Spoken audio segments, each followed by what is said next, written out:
Labą dieną. Šiandien turim dar vieną lavonėlį, kuris nebesikuria. Darėm, testavom ir supratom, kad neveikia kūras siurblys. Degimą jungia, purškia per šlangutę, bet sukant variklį nepurškia per šitą vietą. Tai žodžiu, ką reikės padaryti, reiks nuimti oro filtro dėžę, šitas plasmasės ir bandysim keisti siurblį. YouTube'ai prisižiūrėjau visokių vaizdelių, kaip daryti, tai pabandysim paeksperimentuoti. Nusėdėm, nusėmėm oro filtrą, dangtelį. Ką mums reikia padaryti, ten kažkur skylės yra ir užglušinti šitą, pamiršau kaip vadinas, nesvarbu. Škyva, tai va, reikia atsukti ir ištraukti siurblį.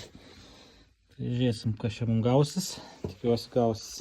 Tai va, kaip matot, įsukam porą varšiukų į tam tikras vietas ir dabar, tarkim, kai atsuksim šitą veržlę ir trauksim siurblį, šitas škyvas stovės vietai.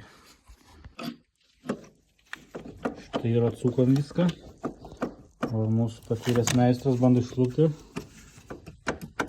Nichuja neįsilūpa.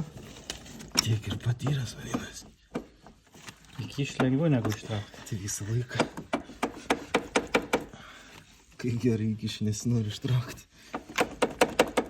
Kažkuriamis. Gerai, to. Išlūpam siurblį. Nefilmavom viską, nes būtų neužtekę pipsiko ant video. Bet va. Naujas paruoštas, seną neatsukam varžtų. Nu va, pagaliau surinkam.